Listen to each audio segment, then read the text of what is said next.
je voulais alors ce soir parler de sexe ou pas sexe avant le mariage. Donc sexe ou pas sexe pendant les fiançailles. Très bien. Il faudrait savoir que dans la parole de Dieu, il n'y a que deux étapes, d'accord? Il y a les fiançailles, puis le mariage. Ok. Les fiançailles sont la période où on apprend à se connaître. Parce que figurez-vous que lorsqu'on se rencontre, on ne se connaît pas encore.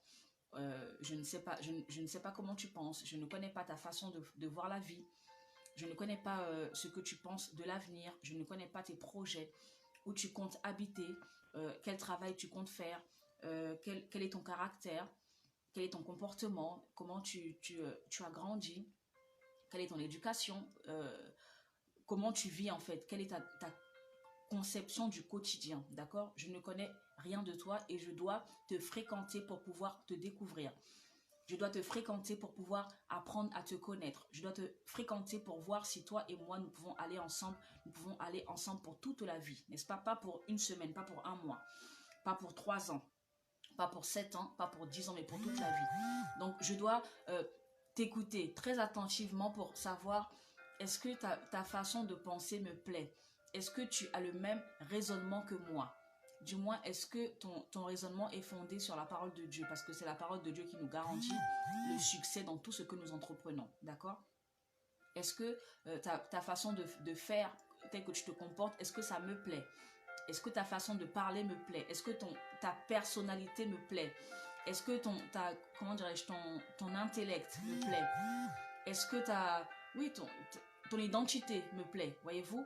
Il y a tout un tas de choses qu'on doit voir. Et aussi, il faut voir est-ce que ton apparence, ton physique me plaît. Parce que figurez-vous que lorsqu'on se marie, le mari et la femme sont la personne avec qui nous dormons, nous nous réveillons, nous vivons. En fait, chaque jour de ta vie, tu verras cette personne.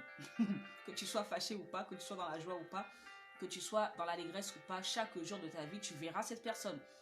Tu t'endormiras à côté de cette personne, tu te lèveras à côté de cette personne. Donc, il est de ton intérêt de savoir si cette personne te plaît. Voyez-vous? Ok.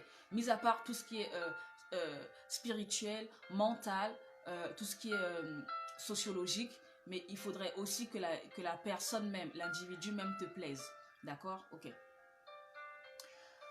Nous parlons de sexe ou pas sexe avant le mariage, donc pendant les fiançailles. La Bible dit dans Genèse au chapitre 2, l'homme quittera son père et sa mère s'attachera.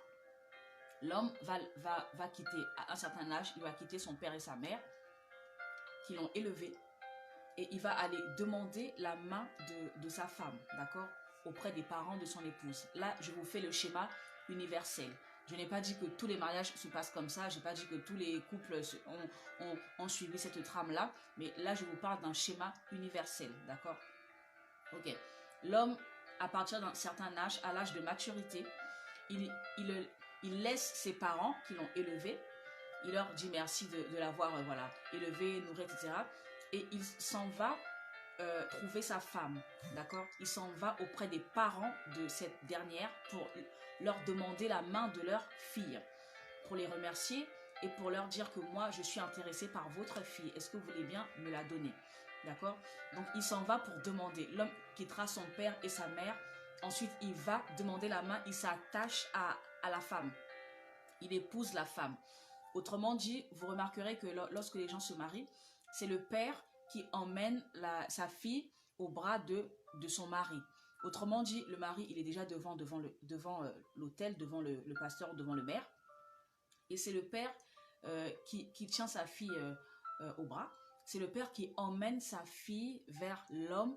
C'est comme s'il passait le relais à l'homme. C'est comme s'il disait, voici bonhomme, jusqu'à aujourd'hui, c'est moi qui ai pris soin de cette fille, de cette jeune fille qui est ma fille. Maintenant, je te donne le relais.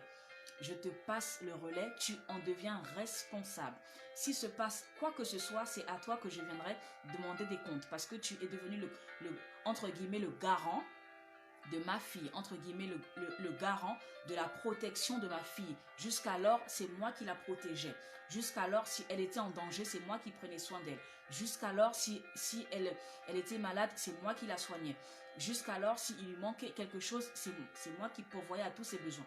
Dorénavant, je te passe le relais. Voyez-vous, il y a le père qui arrive avec la fille, comment dirais sa fille à ses bras. Et il enlève le bras de sa fille et il prend la main, il donne la main, il met la main de la fille dans la main de celle de l'homme. Voyez-vous, c'est pour dire, voilà, je te la donne maintenant comme épouse. D'accord? Dorénavant, c'est toi qui es son chef, c'est toi qui es son chef de famille, tu es son mari, tu es son époux, tu es son... Voilà, tu es... elle est sous ta responsabilité, sous ta coupelle. D'accord? Ok. Ce n'est qu'à partir de ce moment-là, lorsque les deux sont mariés devant l'humanité tout entière, devant les autorités, d'accord, devant Dieu, devant les hommes, devant les témoins, devant les anges, devant le diable, devant tout le monde, devant toute la galaxie. Ce n'est qu'à à ce moment-là qu'on les déclare mari et femme, d'accord. Ensuite, l'Église bénit ce que la mairie a déjà béni, d'accord. L'Église ne marie pas au juste. Du moins en France et à l'île de la Réunion, en Suisse, etc., l'Église ne marie pas. L'Église bénit ce que la mairie a déjà béni, d'accord? Parce que la Bible dit respecter les autorités, honorer les autorités. Et dans les pays dans lesquels nous sommes actuellement, le mariage est célébré, il est, comment dirais-je, il est effectué par la mairie. Et ensuite, l'Église bénit ce que la mairie a célébré, d'accord? Ok. Ce n'est qu'à partir de ce moment-là, où les relations sexuelles sont permises. Autrement dit, les relations sexuelles sont la chose qui sont conditionnées. Elles sont la chose qui doivent être, qui sont permises au sein du foyer.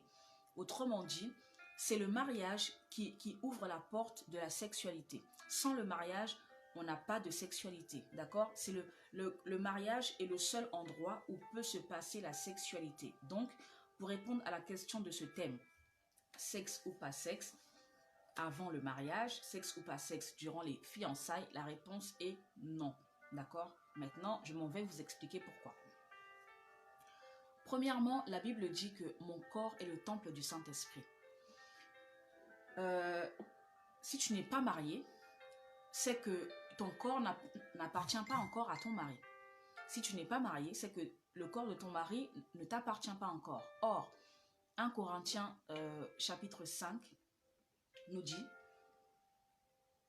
dit que lorsque nous voulons jeûner, d'accord, jeûnons mais en nous mettant en accord, c'est-à-dire en discutant, en trouvant un point d'accord de tel en... Pourquoi? Parce que le corps de la femme ne lui appartient pas, il appartient à son mari. Le corps du mari ne lui appartient pas, il appartient à sa femme, d'accord? Afin que, comment dirais-je, que le diable ne puisse pas s'immiscer par rapport à notre désaccord. Voyez-vous, même l'apôtre Paul nous dit que si vous voulez aller vaquer à vos occupations spirituelles, mettez-vous en accord. Une fois que vous avez fini votre retrait quelconque, revenez ensemble, de peur que le diable ne vous tente par votre incontinence. Même l'apôtre Paul nous dit que même au sein du foyer, d'accord, nous devons absolument veiller à ce que ce domaine-là soit respecté. Pourquoi? Parce qu'il y a trop de n'importe quoi dans la communauté chrétienne. Au juste, les chrétiens ont oublié que nous sommes aussi sur la terre, que nous sommes d'abord sur la terre. Nous avons la tête dans le ciel, mais nous avons le corps sur la terre. Donc, le corps étant sur la terre, le corps a des besoins charnels. Le corps a des besoins passionnels. Au juste, notre chair a des besoins qui doivent être pourvus au sein du foyer. Et puisque le foyer est le seul endroit où les besoins doivent être pourvus, l'apôtre Paul nous dit, tenez-vous en accord. Discutez, en tout cas, parlez, soyez d'accord, d'accord? Pour éviter que le diable ne vous tente. Pourquoi? Parce que ce domaine-là de la sexualité, c'est un domaine très compliqué. À la fois, j'ai envie de dire que c'est très simple, parce que la Bible dit que c'est le seul péché devant lequel il faut fuir. Il faut prendre ses deux pieds et tu cours. Il est inutile de commencer à parler en langue, ça ne marche pas devant ce péché. Il est inutile de commencer à prier, je ne sais pas, commencer à démontrer tes capacités spirituelles, parce que ça ne marche pas. Face à ce péché, prends juste tes deux pieds ouvre la porte et cours. Ne te fie même pas à ta spiritualité, ne te fie même pas à ton niveau spirituel. Ouvre juste la porte et prends tes 2 pieds, cours. C'est ce que l'apôtre Paul dit. Et comme je disais la dernière fois, ne nous faisons pas passer pour plus sages que l'apôtre Paul. Si l'apôtre Paul le dit, c'est que nous qui suivons, nous devons absolument suivre ce que le serviteur de Dieu, l'apôtre Paul, nous a donné comme recommandation. Pourquoi? Parce que c'est pour notre bien et c'est pour le bien de notre foyer. Très bien. La Bible dit, mon corps appartient au Saint-Esprit. Mon corps est le temple du Saint-Esprit. Ça veut dire qu'à partir du moment où j'ai donné ma vie à Christ, vous savez, c'est facile. Je vais vous faire une petite remarque. C'est facile de dire, mon âme appartient à Christ. On ne peut pas le vérifier, d'accord? En fait, c'est invisible. C'est pas, tu ne peux pas palper, tu ne peux pas le toucher, d'accord? J'ai donné ma vie à Christ. Tu ne peux pas palper, tu ne peux pas toucher. Mon esprit est connecté à Jésus. Mes pensées sont sur toi, Seigneur. Personne ne peut le vérifier, d'accord? Tu ne peux que le proclamer, tu ne peux que le dire. Tu peux dire, Seigneur, mes pensées sont sur toi, ma vie t'appartient, mon âme est sauvée, etc. Ok. Mais comme nous ne pouvons pas vérifier parce que c'est invisible, il n'y a que Dieu qui peut le savoir, d'accord? Et nous aussi, quand nous donnons notre vie à Christ, nous savons que notre âme est sauvée. Très bien. Mais le corps, c'est visible. Le corps, c'est quelque chose que tu peux palper. Tu peux toucher le corps. Tu peux tes mains, tu peux les salir. Tu peux les mouiller. Tu peux prendre quelque chose. Tu peux saisir quelque chose. Tes pieds, tu peux marcher avec. Au juste, notre corps est physique. Quelque chose qu'on peut toucher, palper. D'accord? Donc, c'est très facile de dire, Seigneur, je te suivrai coûte que coûte. Seigneur, je te suis, je te sers, je te fais ci, je te fais ça. Alors que tout est invisible.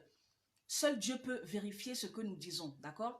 Alors que le corps, toi-même tu peux témoigner si réellement ton corps glorifie le nom de Dieu, d'accord? C'est quelque chose que tu n'as pas besoin de mentir là-dessus parce que c'est vérifiable. Contrairement à mes pensées t'appartiennent, mes pensées sont sur toi, voyez-vous? Tout ça, on peut essayer de camoufler. Mais le corps, tu ne peux pas camoufler. Le corps, soit tu emmènes tes 2 pieds, aller voler, aller cambrioler, soit tu emmènes tes 2 mains pour aller frapper quelqu'un, pour aller porter préjudice à quelqu'un, soit tu prends ta bouche pour aller critiquer, pour aller faire quelque chose, pour aller donner un mauvais témoignage, un faux témoignage, pour aller calomnier, pour aller, comment dirais-je, incendier une personne. Voyez-vous, soit tu prends ton corps pour le livrer à l'impudicité, soit tu prends ton corps pour le livrer à comment dirais-je, à l'immoralité sexuelle. Au juste, le corps,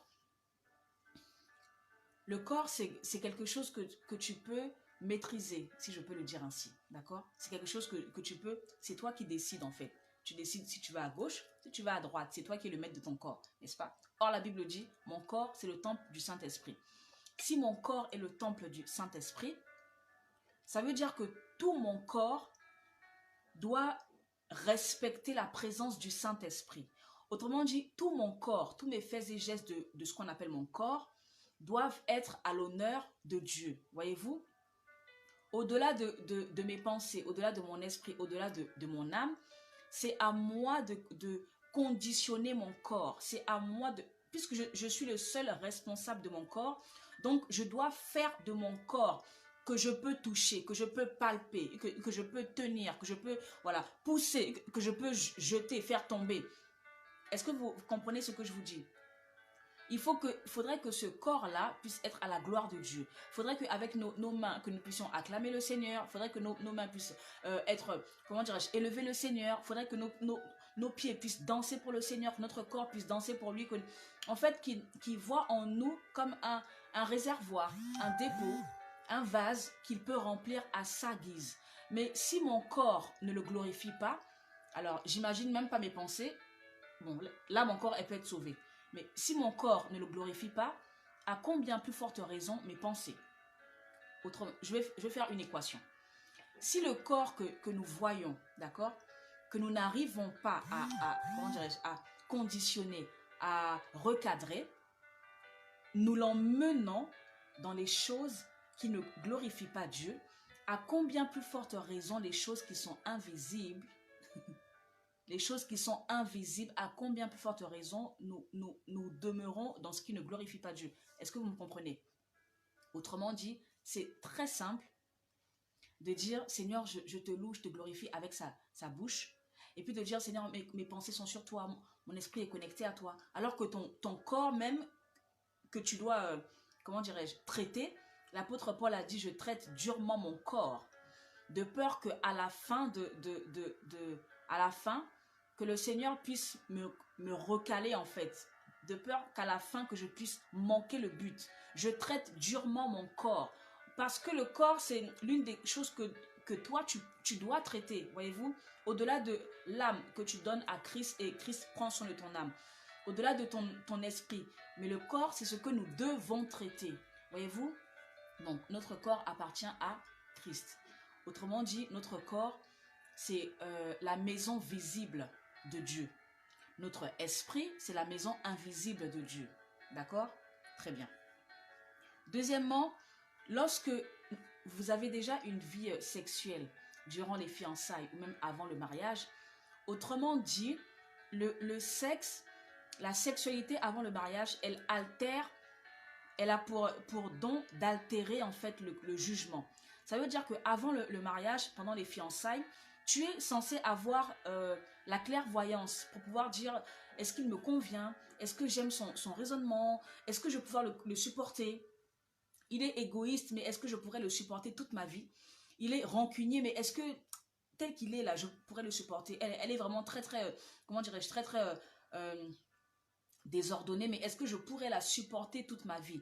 Est-ce que je pourrais vivre avec elle comme ça? Elle est vraiment très boucharde. Vous voyez les dames qui aiment beaucoup parler là et qui parlent n'importe comment. Elle est vraiment comme ça, mais est-ce que je pourrais la supporter toute ma vie? Est-ce que 10 ans, 20 ans, 50 ans, je pourrais vivre avec cette femme-là toute ma vie? Voyez-vous, durant les fiançailles, je dois avoir cette clairvoyance-là et ne pas me mettre des œillères. Or, une sexualité masque tout. Au juste, avoir une vie sexuelle avant le mariage te fait croire que tu es déjà marié. Ça te fait croire que tu n'as plus besoin d'évaluer au juste. Tu n'as plus besoin de voir si vous allez bien ou pas. Tu n'as plus besoin de juger. Tu n'as plus besoin d'identifier ou pas. Tu n'as plus besoin de voir si ça va ou pas. Voyez-vous, ça altère ton jugement. Parce que tu es déjà dedans. Puisque tu es déjà dedans, ben, du coup, tu ne fournis plus les efforts. Voyez-vous? Et tu as l'impression que tu es déjà arrivé dans ton mariage. Tu as l'impression que c'est du tout cuit en fait. Tu as l'impression que c'est déjà fait. Alors que tu n'es même pas encore arrivé au bout de ta réflexion. Tu es en voie de réflexion. Or, le sexe te masque ta réflexion. Le sexe te donne une toute autre réflexion. Le sexe comment dirais-je, te fait croire que ce que tu veux, tu l'as déjà au juste. Ce que tu souhaites, tu l'as déjà. D'accord? Donc, les relations sexuelles avant mariage altèrent ton jugement et altèrent ta capacité de discerner les choses. Tu ne discernes plus les choses normalement parce que ça te plonge dans une relation, dans une intimité avec la personne. Donc, forcément, tu ne peux plus discerner les choses. Tu es déjà dedans. Voyez-vous? Ok. Ensuite, un autre danger du sexe avant le mariage, du sexe pendant les fiançailles, c'est que, voyez-vous, plus tu pratiques, plus tu acquiers certaines habitudes. Plus tu pratiques, plus tu acquiers une certaine, comment je peux dire ça, expert en la matière, si je peux le dire ainsi, d'accord? Au juste, tu apprends, d'accord, l'immoralité sexuelle, tu apprends à pratiquer. Et du coup, tu atteins un niveau auquel tu es déjà habitué. Maintenant, imagine-toi, tu te maries un jour et toi qui es déjà habitué à avoir une vie sexuelle très pimentée. Imagine-toi te marier avec une personne qui est novice en la matière, qui ne connaît rien du tout. Elle arrive, vous arrivez dans le foyer, toi tu es expert et elle est novice. Elle n'est même pas débutante, elle est amatrice. Imaginez-vous, vous arrivez dans le foyer. Toi qui as l'habitude d'avoir d'avoir une certaine aisance, d'accord? Tu voudras que la personne qui est avec toi ait également ce niveau de sexualité également. Seulement, la personne ne s'y connaît pas.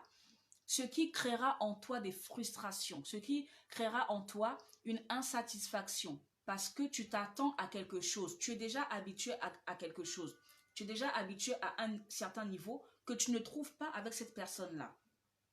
Parce que c'est normal, la personne ne connaît pas. D'accord? Elle n'était pas encore mariée, donc c'est normal qu'elle ne connaisse pas. Ok. Seulement, la personne qui pratique, eh ben, s'attendra à des choses et du coup, en retour, ça va la frustrer parce qu'elle ne trouvera pas ça. Elle ne sera pas satisfaite. Au juste, son appétit sexuel ne sera pas satisfait au sein de son foyer. Donc, ça crée des frustrations. Troisièmement, la Bible dit... nous sommes nous sommes le temple du Saint-Esprit. Ok. Non seulement ça, il y a aussi une fierté, un honneur à offrir, à s'offrir, parce que tu te maries, tu t'offres toi en tant que personne, à t'offrir à cette personne-là, voyez-vous. Il y a un honneur pour l'homme à s'offrir à sa femme tel que Dieu l'a créé. Il y a un honneur pour la femme à s'offrir à son mari tel que Dieu l'a créé, voyez-vous. Il y a une certaine fierté à avoir gardé son corps dans la virginité pour pouvoir l'offrir à l'autre. Voyez-vous, pour toutes ces choses-là, nous devons absolument encourager ceux qui sont fiancés, ceux qui ne sont pas encore mariés, à garder leur corps purifié, à garder leur corps, comment dirais-je, dans la sainteté. Parce que la Bible dit que sans la sanctification, nul ne verra Christ. Voyez-vous? Ok. Moi, j'exhorte en tout cas tous ceux qui ne sont pas mariés à garder leur corps. Comment dirais-je? La Bible dit que celui qui n'est pas marié, qui s'occupe des choses du Père, et que celui qui est marié, qui s'occupe des choses de sa femme ou de son mari. Ok. J'exhorte tous ceux qui ne sont pas mariés. J'exhorte tous ceux qui n'ont pas encore trouvé l'homme ou la femme avec qui le Seigneur veut qu'ils passent le restant de leur vie. Je vous exhorte vraiment à vous conserver, parce que non seulement on se marie, vous voyez, on joint les vies, n'est-ce pas? On joint les corps aussi. Ton corps m'appartient, mon corps t'appartient. Donc, autant le garder le plus sain possible pour que je puisse t'offrir cette partie de moi, que je puisse t'offrir ce que je suis dans la totalité. Vous voyez, pour que tu puisses m'offrir ce que tu es. Voyez-vous? Et je vais aussi sur la base que Dieu bénit les relations saines. Dieu a plaisir parce que c'est sa parole qui le dit, il se retrouve dans sa parole. Il bénit ceux qui marchent dans l'obéissance. Et j'ai envie de dire que lorsqu'on est fiancé, lorsqu'on est fiancé, c'est carrément une lutte, contre l'immoralité sexuelle. Parce que, humainement parlant, on a tendance à se dire, dans quelques mois, dans quelques années, nous allons nous marier, donc c'est comme si on s'appartient déjà. Eh ben non, on ne s'appartient pas encore, parce que la Bible comment dirais-je, la Bible fonctionne par principe et par des lois. Tant que tu n'as pas encore eu ton permis de conduire, que la préfecture te délivre, tu ne peux pas encore conduire. Tu ne peux pas dire, tiens, moi j'ai fait 20 heures de conduite, j'ai fait 30 heures de conduite, donc je peux conduire. Non, tu ne peux pas conduire parce que la préfecture ne t'a pas encore autorisé à le faire.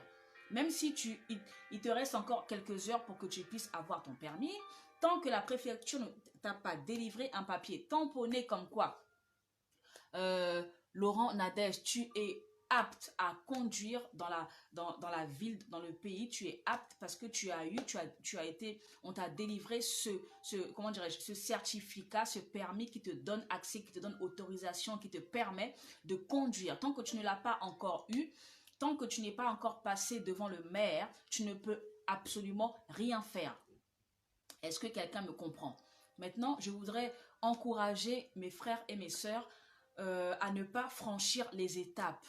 Parce que très souvent, les personnes qui sont fiancées ou qui sont sur le point de se fiancer sont pressées. C'est comme si demain, si elles ne se marient pas, c'est la fin du monde.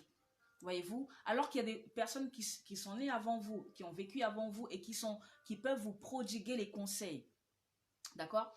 Et comment dirais-je? C'est comme si lorsque tu prodigues des conseils, tu deviens leur ennemi parce qu'ils se disent, non, toi tu veux pas mon bien, tu veux mon malheur, tu es contre nous. Non, ceux qui vous prodiguent les conseils ne sont pas contre vous. Au juste, ils veulent simplement vous éviter des erreurs, peut-être qu'eux-mêmes ils ont commises, ou bien que d'autres personnes ont commises. Vous, c'est pour vous épargner justement de ces erreurs-là, voyez-vous. En fait, la vie ne s'arrête pas ceux qui veulent se marier. En général, ceux qui veulent se marier croient qu'ils connaissent tout de la vie. Ceux qui veulent se marier croient qu'ils ont atteint le summum de la culture, le summum de la connaissance. Vous n'avez plus rien à leur apprendre. Et bien ce soir, j'ai envie de dire à tout un chacun vraiment, revoyons nos priorités. Et à mes frères et à mes sœurs qui ne sont pas encore mariés, pour dire vraiment, ceux qui vous donnent des conseils, croyez-moi, c'est pour vous épargner de bien de choses. Et croyez-moi, en tant que, comment dirais-je, servante de Dieu, en tant qu'épouse d'un serviteur de Dieu, je sais tellement bien de quoi je parle que j'exhorte réellement ceux qui ne sont pas mariés à ouvrir les oreilles et à écouter avec grande attention. D'accord? Très bien. Maintenant, donc voilà, pour clôturer ce petit thème, c'était pas de sexe, pas de relations sexuelles avant le mariage. Pourquoi? Parce que ça salit le corps, ça souille le corps. Or, Dieu prend plaisir à ceux qui marchent dans la sainteté. Dieu prend plaisir à ceux qui marchent dans sa parole. Dieu prend plaisir à ceux qui marchent dans son obéissance. Et j'ai envie de dire, effectivement, c'est une guerre contre la chair. Parce que la personne est là, toi aussi tu es là, ben, vous luttez en fait, vous luttez contre la chair. Et bien Dieu se glorifie dans ce que les enfants de Dieu gagnent contre la chair. La chair, notre chair, c'est ce avec quoi nous vivons chaque jour sur la terre. Aussi longtemps que nous serons sur la terre, aussi longtemps que nous aurons la chair qui sera collée à nous. Donc, si notre chair est collée à nous, mais que Dieu nous dit que c'est à nous de vaincre la chair, donc n'allons pas nous précipiter, comment dirais-je, nous précipiter dans les péchés sexuels alors que c'est à nous de vaincre ce genre de choses. Vous comprenez? Je répète que l'apôtre Paul dit, face à ce péché, la sexualité, comment dirais-je, la fornication, l'adultère, c'est pas la peine de commencer à parler en langue, c'est pas la peine de commencer à prier, ça ne marche pas. Prends tes 2 pieds, ouvre la porte et cours. Parce que l'apôtre Paul dit, face à ce péché-là, ben tu fuis en fait, tu prends la fuite. Tu fais comme Potiphar a fait avec la femme de... Comment elle s'appelle? Avec non, tu fais comme la femme de Potiphar a fait avec Joseph, voilà. La femme de Potiphar a fait avec Joseph. Elle voulait, comment dirais-je, passer un bon moment avec Joseph, donc elle a coincé dans un coin. Et bien Joseph, comme il ne voulait pas souiller son corps, il ne voulait pas faire la honte de Dieu, il ne voulait pas, comment dirais-je, commettre ce péché-là, et il ne voulait pas décevoir ni Dieu, ni Potiphar. Donc, qu'est-ce qu'il a fait? La dame, elle a pensé qu'en tenant, en s'accrochant à sa tunique, ben, le monsieur va dire, ah ben tiens, je reste avec toi. Joseph a, comment dirais-je, a laissé la tunique à la femme de Potiphar, et Joseph a fait quoi? Joseph s'est enfui. Joseph a pris ses 2 pieds, il a couru, il a fui au loin de cette femme-là. Voyez-vous, c'est exactement l'attitude que nous devons avoir. Il n'y a pas d'autre solution. Là, honnêtement, j'ai envie de vous dire la vraie vérité. N'allez pas vous dire, moi je suis spirituel, moi je suis... Ça ne marche pas. Peu importe ta spiritualité, face à ce péché-là, la chair est tellement faible que réellement, courons. Voyez-vous, courons. Autre chose, c'est que n'allons pas nous mettre dans des situations où la chair brûle. Par exemple, vous savez que vous êtes fiancé, vous retrouvez chez le fiancé ou chez la fiancée, mais dans 4 coins fermés. Croyez-moi, votre chair va brûler jusqu'à ce que l'esprit dira, ben, c'est pas grave, tu sais, hein. La chair dira, ben, c'est pas grave, tu sais, à personne ne vous voit, personne n'est là, personne ne nous voit, personne ne nous entend, c'est pas grave, Dieu pardonne. Voyez-vous, ne nous mettons pas dans des situations, comment dirais-je, inconfortables. Voilà pourquoi la Bible dit, fuyez le péché. Lorsque vous êtes fiancé ou pas encore marié, ne vous vous amusez pas à vous retrouver seul dans un endroit clos. Si vous voulez vous voir, voyez-vous en dehors où il y a du monde, comme ça au moins votre chair là, elle sait que dehors, il y a tout le monde qui passe, donc elle ne pourra pas brûler. Mais chez toi, il n'y a personne qui vous voit, donc la chair aura tendance à brûler. Au juste, les conditions seront réunies pour que la chair brûle. Or, dehors, les conditions sont réunies pour que la chair ne brûle pas. Donc, de nous-mêmes, n'allons pas nous mettre dans des situations où même Dieu ne peut rien faire. Voyez-vous, c'est à nous-mêmes de prendre la décision. voyez-vous. Donc, n'allons pas nous mettre, comment dirais-je, à deux, dans une chambre, où, tiens, je vais t'accompagner, ben, je t'accompagne où ça? Dans ta chambre? Ben non, puisque automatiquement, ma chair va réclamer, en fait. Voyez-vous? Voilà. Au juste, ça n'a rien à voir avec le niveau de spiritualité. Ça a simplement à voir avec le fait que nous sommes sur la terre. Tant que tu es sur la terre, qui que tu sois, ta chair est tellement faible que ta chair t'amènera toujours dans des voies tortueuses. Donc, ne soyons pas plus sages que l'apôtre Paul qui nous l'a recommandé. Voyez-vous? Fuyons le péché, fuyons l'immoralité sexuelle, fuyons au loin, laissons-le au loin. Ne faisons pas confiance à notre chair, ne faisons pas confiance à notre corps, ne faisons pas confiance à nos pensées, parce que les pensées sont comment dirais-je, influencent notre corps.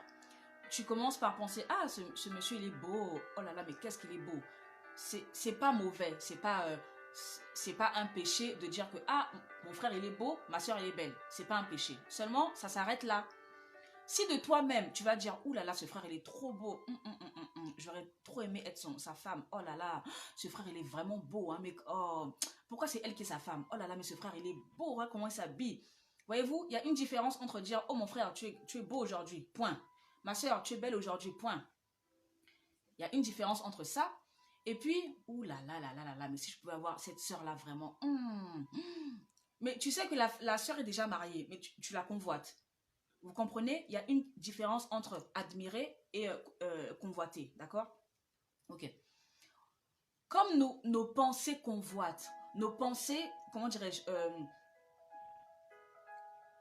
nos pensées nous amènent notre chair à commettre ce que la pensée a préalablement préparé. Voyez-vous? Voilà pourquoi lorsque quelqu'un dit ben, ça nous est tombé dessus, je m'attendais pas à ça, ça m'est tombé dessus comme ça, c'est jamais tombé dessus comme ça. Je vais vous expliquer pourquoi. Nous ne sommes pas des animaux, nous ne sommes pas des robots. Ça veut dire que, par exemple, des chiens, par exemple, ils vont se trimballer dans la rue, le mâle va voir la femelle, il va aller sur la femelle, d'accord? Les chats, par exemple, le chat va voir la chatte, il va aller sur la chatte. Ou bien d'autres animaux, d'accord? Très bien. Mais nous, les êtres humains, nous avons une pensée.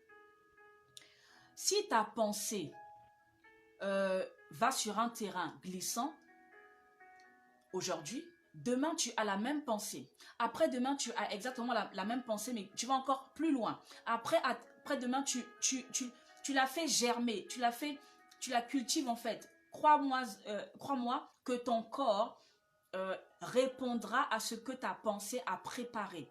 Résultat, vous ne pouvez pas dire, ah, ça nous est tombé dessus, ça m'est tombé. C'est faux. Tu as préparé dans ta tête, tu t'es fait le scénario, tu t'es fait le schéma, voilà, la pensée était venue, tu as avalé la pensée, tu as aimé la pensée et tu as cogité, tu as préparé le plan, tu as imaginé. Tout ça, ça fait que notre chair est conditionnée. Tout ce que la pensée prépare fait que le corps répond. Au juste, ça commence dans la pensée et ensuite le corps agit au juste. Voyez-vous? Donc, plus nos pensées seront saines, plus notre corps sera sain. Plus nos pensées seront impudiques, plus notre corps ira dans l'impudicité. Au juste, le corps ne fait que répondre à ce à quoi nous pensons. Voilà pourquoi personne ne peut dire ça nous est tombé dessus, on ne s'y attendait pas. À ce moment-là, pourquoi quand on se voit entre frères et sœurs, ben, on ne se saute pas dessus. Ça nous est tombé dessus. C'est ça au juste, ça nous est tombé dessus, voyez-vous? Mais comme nous avons une pensée, nous avons une réflexion, nous avons une conscience, ceci ne se produira pas, d'accord? Voilà pourquoi personne ne peut dire ça m'est tombé dessus, je m'y attendais pas. Si tu as bien prémédité la chose dans ta tête, tu as bien pensé, tu t'es bien fait le scénario et après ton corps n'a fait que comment dirais-je, mettre en application le scénario que tu t'es fait dans tes pensées. Voyez-vous, donc vraiment fuyons l'impudicité, fuyons l'immoralité sexuelle, fuyons toutes les situations qui sont inconfortables où tu vois que le frère voilà, a des attitudes bizarres ou des attitudes, comment dirais-je, de séduction envers toi et que toi, tu n'es pas dedans. Ne va pas te mettre dans une situation, comment dirais-je, inconfortable. tu vois que la sœur te fait des avances et toi, tu n'es pas dedans, d'accord? Ne va pas te mettre dans une situation inconfortable avec la sœur parce que là, la chair attire la chair, d'accord? Donc vraiment, soyons très, très, très, très, très prudents. Et surtout, faisons ce que l'apôtre Paul a dit, fuyons, courons, prenons nos deux pieds et courons, d'accord? Je répète, face au péché sexuel, c'est pas la peine de démontrer ton niveau spirituel ou quoi que ce soit. Cours, c'est tout. Ouvre la porte et fuis. Voilà, c'est la seule solution. Très bien. Donc, pour le mariage, préparons un mariage digne du grand Dieu que nous servons, du grand Dieu que nous aimons. Préparons un mariage, aimons notre corps, aimons Dieu au travers de notre corps. Voyez-vous, la Bible dit que nous sommes le temple du Saint-Esprit, l'ambassade de Jésus, l'ambassadeur de Jésus. Nous le sommes. Donc, en tant qu'ambassadeur, représentons justement celui qui nous envoie, voyez-vous. Mais ceci, ça se fait dans notre esprit, dans notre pensée, dans notre âme et dans notre corps. Je ne peux pas dire, Seigneur, je te sers avec mon esprit, je te sers avec mon âme et puis mon corps. Bon, mon corps, c'est dans le péché, hein. Tu ne sers pas Dieu parce que ça veut dire que tu aimes plus tes plaisirs charnels que Dieu. Voyez-vous, tu ne peux pas dire, Seigneur, moi, je t'adore, je te donne ma vie, mais mon corps, vraiment, je ne te le donne pas. Je garde mon corps pour moi-même parce que le péché sexuel est trop bon, donc je ne veux pas laisser ça. Tu ne sers pas Dieu, tu te sers toi-même, en fait. Voyez-vous? Voilà. Donnons tout ce que nous sommes à Dieu. Au juste, ce qui fait le plus mal, d'accord? Là où tu dois te conditionner et tu dois te préserver, ce qui te coûte le plus, c'est ce que tu dois donner à Dieu. Voilà. C'est très facile de dire, Seigneur, mais mon esprit te loue, mon esprit est sur toi, mon esprit est connecté à toi, mon esprit, c'est très facile parce que tu ne le vois pas, c'est invisible. Par contre, le corps, c'est assez compliqué de le, comment dirais-je, de le dompter. Voyez-vous? Ben, c'est exactement ce que le Seigneur nous demande. Si nous aimons Dieu, montrons-le lui en domptant notre corps, en préservant notre corps, en préservant tout ce que nous sommes, en préservant le temple, que dis-je, en préservant l'enveloppe qui recouvre notre esprit et notre âme. Voyez-vous, c'est tout ça, le temple du Saint-Esprit. Donc, pas de sexe avant le mariage, la sainteté avant le mariage, pas de sexe durant les fiançailles parce que nous ne nous appartenons pas encore, l'homme n'appartient pas encore à la femme n'appartient pas encore à l'homme, et je vais même plus loin, les fiançailles peuvent se rompre. Voilà pourquoi, durant les temps des fiançailles, tu ne peux pas jouir du corps de l'autre parce que vous n'avez pas encore scellé votre décision par les liens du mariage. Donc, en fin de compte, tu peux toujours dire, moi, je vois que toi et moi, on ne peut pas aller ensemble, d'accord? Tu peux toujours rompre des fiançailles. Il vaut mieux rompre des mauvaises fiançailles, enfin, il vaut mieux rompre des fiançailles que de persister et d'avoir un mauvais mariage, voyez-vous? Parce que le mariage, c'est pour la vie. Les fiançailles, tu peux les rompre pour te préserver. Le mariage, quand tu te maries, c'est pour toute ton existence ici sur la terre. Donc, autant prendre le temps pour faire le bon choix, d'accord? Très bien. J'espère que vous m'avez comprise et que vous allez aussi le partager à tout l'entourage qu'il n'y a pas de sexe avant le mariage.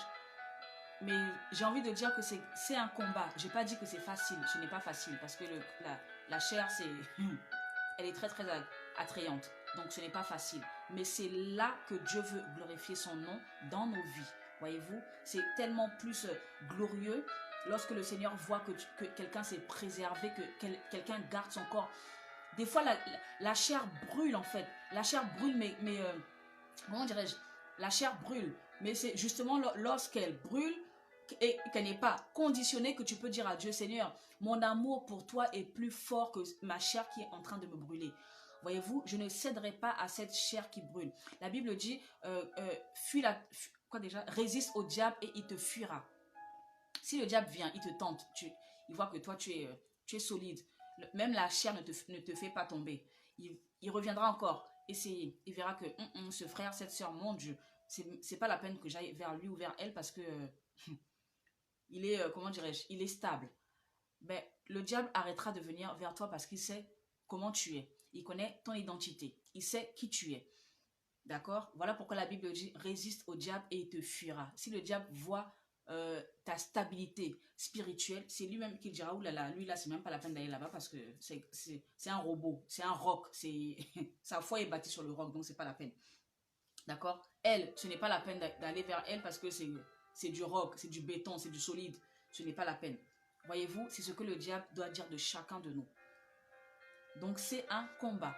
La vie est un combat, notre vie spirituelle est un combat, mais Dieu nous donne la force. Et le joug que nous portons avec Jésus, il est léger. D'accord?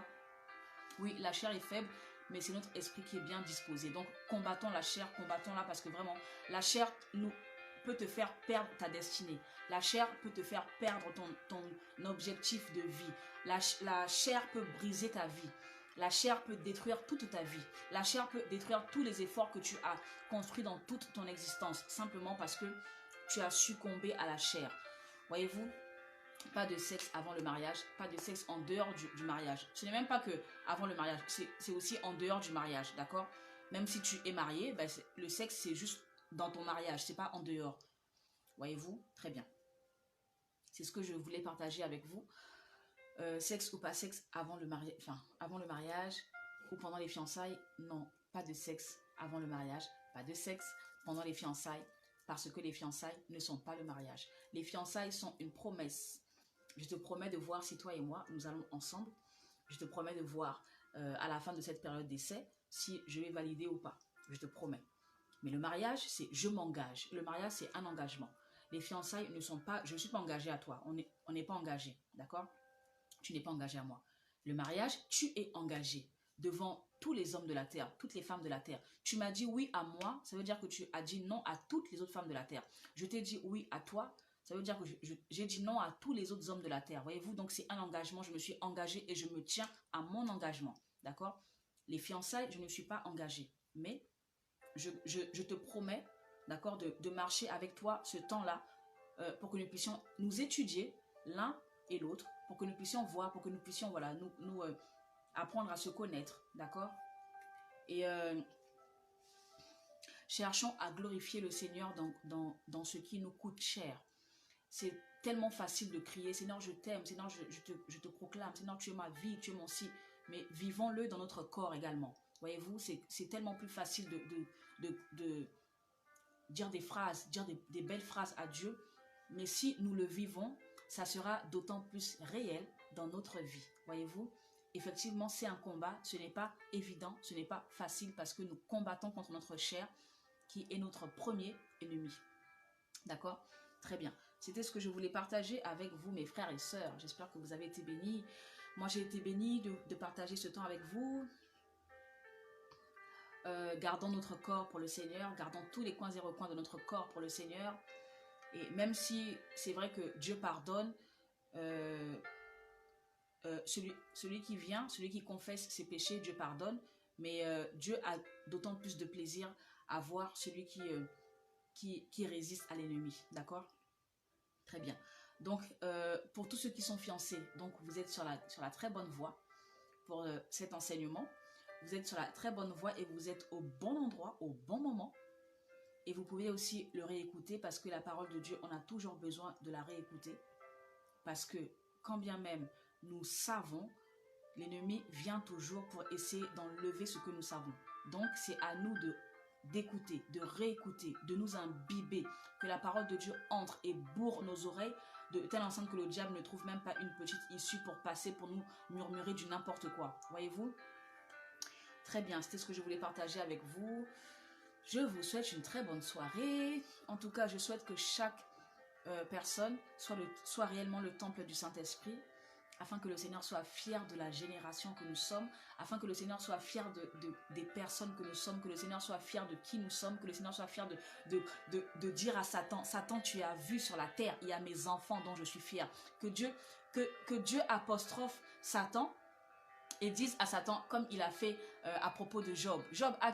Satan, as-tu vu mon serviteur Job? Ben, que Dieu le dise à propos de nous. Satan, as-tu vu ma servante Lynn André? Satan, as-tu vu ma fille Josita? Satan, as-tu vu mon fils Sarké? Satan, as-tu vu mon fils, ma fille Patricia? As-tu vu mon fils Nelson? Satan, as-tu vu? Au juste que Dieu soit fier de nous présenter, que Dieu soit fier de se glorifier sur nous. Que Dieu soit fier de nous citer. Que Dieu soit fier, que Dieu n'ait pas peur de nous citer devant Satan. Que Dieu n'ait pas peur de nous, voilà, de dire à Satan, as-tu vu, as-tu vu, as-tu vu, as-tu vu? Mais qu'il soit fier de dire, as-tu vu cette génération de combattants? As-tu vu cette génération de fils et filles plus que vainqueurs? As-tu vu cette génération de filles qui se lèvent, des fils qui se lèvent, des disciples de Jésus? As-tu vu cette génération? Voyez-vous, il faudrait que Dieu soit fier de nous comme ça. Voilà, passez une très bonne soirée, partagez la vidéo, partagez, partagez, partagez. La prochaine fois, nous parlerons, enfin, un de ces quatre, nous parlerons des fiançailles, ce que c'est, comment se fiance, etc. Nous en parlerons. Donc, passez une très bonne soirée, partagez, diffusez, taguez quelqu'un, partagez. Parce que vous n'êtes pas les seuls à être intéressés par ce thème. Il y a tellement de personnes qui sont concernées, tellement de personnes qui doivent entendre cela, tellement de personnes qui ne connaissent pas, tellement de personnes qui doivent écouter cela. Parce que la Bible dit que mon peuple meurt par faute de connaissance. Il y a tellement de personnes qui ne savent pas et qui meurent dans leur ignorance. Il y a tellement de personnes qui meurent de ne pas savoir, de ne pas avoir eu la grâce d'entendre. Il y a tellement de personnes qui souffrent dans leur foyer parce qu'ils n'ont pas simplement... Personne ne leur a apporté ça dans leurs oreilles. Il y a tellement de personnes qui subissent les conséquences de leur ignorance au sein de leur foyer parce que personne n'a apporté cela dans leurs oreilles. Donc ce soir, vraiment, partagez en message privé, partagez pour que vos amis puissent écouter et vous serez surpris qu'ils vous fassent des retours pour dire en tout cas, merci Mirella, merci Lynn André parce que ce que je viens d'écouter, mais vraiment, ça m'a parlé. C'est comme si c'était ma vie en fait qu'on me racontait. Eh bien, la parole de Dieu, c'est la vie de tout un chacun. La parole de Dieu, c'est ta vie, c'est ma vie. À chaque fois qu'on parle de la parole de Dieu, ça concerne forcément quelqu'un parce que la parole de Dieu est tellement complète que forcément, tous, nous nous retrouvons dans la parole de Dieu. Vous comprenez? Très bien. C'était Lady Storm avec tous mes frères et sœurs ici connectés. À très bientôt. Donc, nous nous retrouvons mardi prochain, même heure, même endroit pour notre direct. En tout cas, passez une bonne soirée dans la présence de Dieu et que le Seigneur soit béni au milieu de tout un chacun. Très bien, bye bye, shalom, shalom.